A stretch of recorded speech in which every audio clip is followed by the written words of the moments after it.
Les yeux mouillés, la main sur le cœur, les Gilles de la Louvière respectent une très longue minute de silence sur la place communale. Même si la joie de retrouver leur folklore est immense, les pensées sont dirigées vers les victimes de Strépy-Bracni. Fred d'Andrea était un très bon ami et c'est aujourd'hui qu'on danse son honneur. Aujourd'hui, ça fait une semaine qu'on lui a ôté la vie. C'était sa joie de vivre, c'était son premier carnaval et le destin en a voulu autrement. Et aujourd'hui, on danse pour lui et pour toutes les autres victimes et toutes celles qui sont encore hospitalisées. Après le silence, la fête reprend. Aubade, air de Gilles, dames, rondeaux, tamboureurs, tous les éléments du carnaval sont réunis, malgré un contexte émotionnel difficile. C'est vrai qu'il ne faut pas oublier, mais il faut perpétuer la tradition qui est fort chère à notre région, nos traditions, nos us et coutumes. Et donc c'est vrai que ce matin, penser, beaucoup d'empathie, mais on est là aussi et l'étaré veut dire réjouis-toi, et c'est ce que nous faisons pour eux et pour nous. Parmi la foule, certains osent afficher des sourires, l'effet retrouvailles avec le carnaval. Beaucoup de joie, parce qu'après 2 ans de confinement, ça fait plaisir de revivre notre folklore. Comme madame disait, après 2 ans de confinement, ça fait du bien.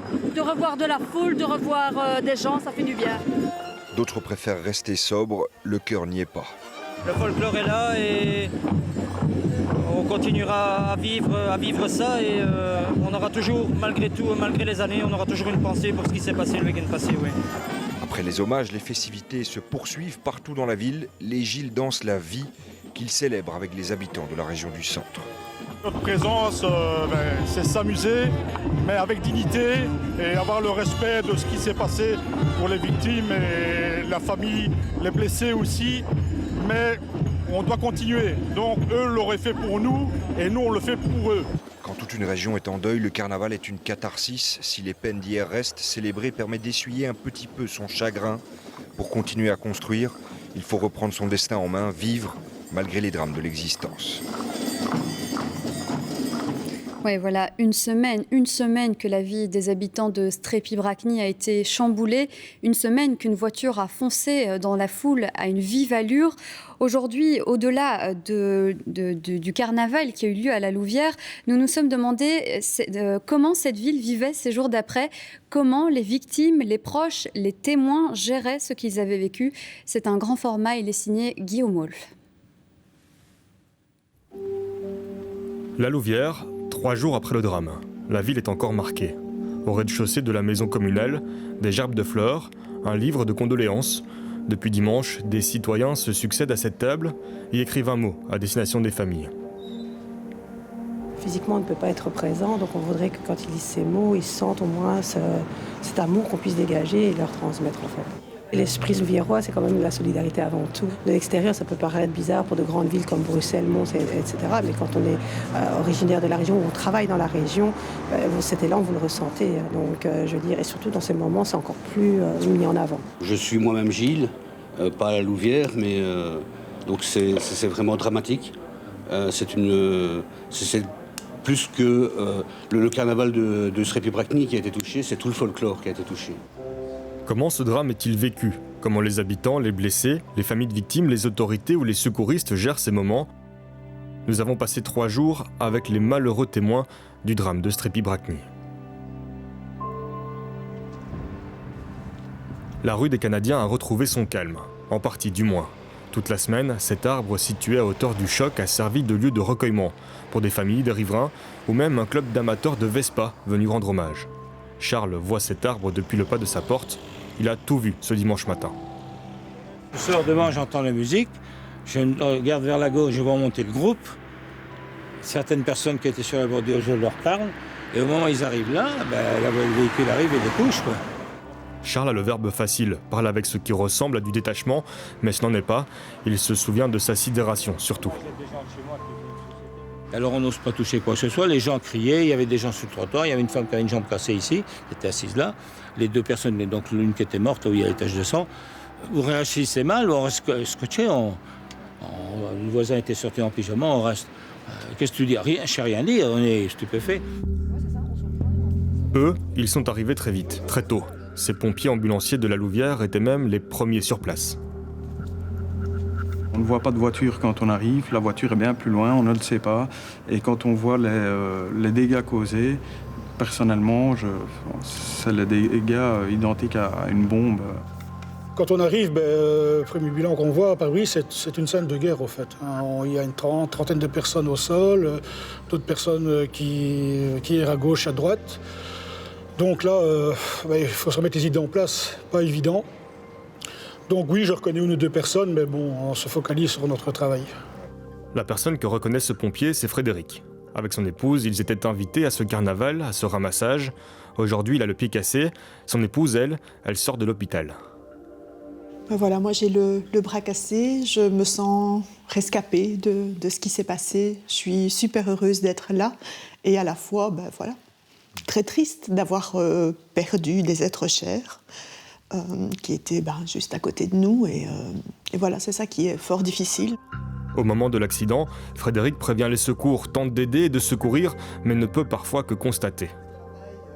Je vais prendre le pouls de la dame qui est par terre en lui touchant le poignet. Et là, je me rends compte qu'il n'y a plus rien qui se passe, il n'y a pas de réaction. Je lui serre une fois la main, mais il n'y a pas de réaction. Voilà, et donc... mais toujours dans cette pensée, en me disant où est mon épouse, où elle est. Et puis après, je ne sais pas, c'est certainement des secondes après, elle me dit voilà, là, je suis là, je vais bien.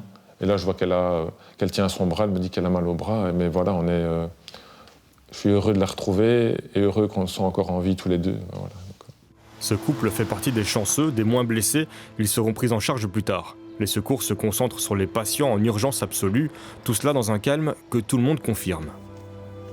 Ça s'est passé, je vais dire calmement, où les gens, avec pas du respect pour notre travail, mais du respect pour les victimes en fait. Il y a une infirmière qui habitait juste à côté, qui nous a donné un grand coup de main, qui a fait du tri avec nous. Il y a plein de gens qui sont arrivés, qui nous ont donné un coup de main, et ils nous ont donné du matériel, ils nous ont apporté tout ce qu'il fallait, de la plus petite chose à la plus grande, et ça a fait une réelle différence. La veille de notre entretien, ces ambulanciers ont pu être accompagnés psychologiquement pour évacuer ce qu'ils ont vécu, mais ils sont inévitablement marqués. C'est ma région, c'est mon folklore, et alors quand les noms commencent à tomber, on se rend compte que ce sont des gens qu'on connaît. Et ça, c'est à ce moment-là, sur le terrain, je ne les ai pas reconnus, et c'est après, quand on voit les visages, on s'est dit, voilà. Donc l'émotion est encore plus forte après pour moi, dans l'après-midi.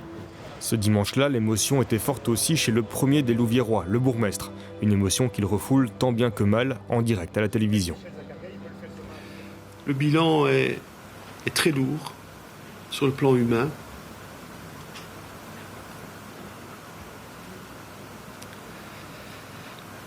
Il y a l'homme, il y a le bourgmestre. Je peux vous dire que j'ai été submergé en tant qu'homme. Évidemment, on ne peut pas rester insensible à cela. Mais je dois rester la tête haute, je dois rester présent aux côtés de celles et ceux qui souffrent.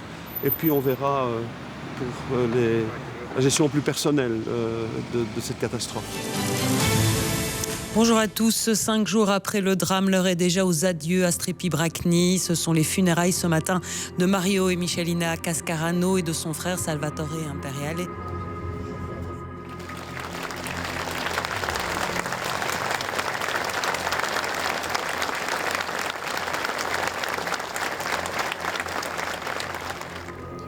Lorena, Mattia et Mariana sont les enfants des 3 personnes enterrées ce vendredi. Mattia a accepté de prendre la parole, soutenu par sa sœur et sa cousine. À 3, ils affichent un courage qui déstabilise face à ce drame et face à la médiatisation. Vous vous rendez compte que c'est toute la Belgique qui vous regarde, entre guillemets ? Oui, c'est ça. Et aussi, les témoignages qu'on reçoit viennent un peu on va dire, des 4 coins de la Belgique, voire même ailleurs. Par exemple, le village où sont originaires mon papa et ma marraine, il y avait aussi une journée de deuil qui a été décrétée aujourd'hui pendant les funérailles. Donc on voit l'ampleur que ça prend. L'ampleur, elle se voit aussi sur les réseaux sociaux où le meilleur et le pire se côtoient. Il y a des choses qu'on ne veut pas spécialement voir, il y a des choses qu'on ne veut pas spécialement lire. Le plus important pour nous, c'est de rester unis comme eux l'étaient et comme nous, on était avec eux. Donc c'est vraiment ça qui est important pour nous. C'est de rester ensemble tout le temps. Et entre guillemets, pas de... Voilà, il y a une phrase qui résonne à l'intérieur de moi qui me dit toujours personne ne pourra nous rendre ce qu'on a perdu, mais il n'y a personne qui peut nous enlever ce qu'on a eu l'occasion de vivre avec eux. Donc C'est vraiment sur ces deux phrases-là que j'essaye, et je pense qu'on essaye tous de se reposer pour essayer d'avancer, si je peux dire. Pour ses proches de victimes, la tristesse et la colère qui existent ne peuvent pas mener à la haine ou à la vengeance. La première réaction, c'est celle-là, c'est de se dire, c'est la vengeance. Mais ça, en tout cas, moi, pour ma part, je trouve que ça ne sert à rien. C'est pas ça qui va faire revenir les gens qu'on aime. Il faut laisser la justice faire son travail en espérant qu'elle fasse son travail correctement. Moi, je veux honorer leur mémoire de cette manière-là et pas par la violence ni par la haine. Parce qu'on n'est pas comme ça. Voilà. Ce dimanche, la Louvière a vécu son carnaval, une semaine après le carnaval endeuillé de Strépy-Bracny. La boucle s'est bouclée, même si la douleur des proches, des témoins et de la population mettra des semaines ou des mois à s'atténuer.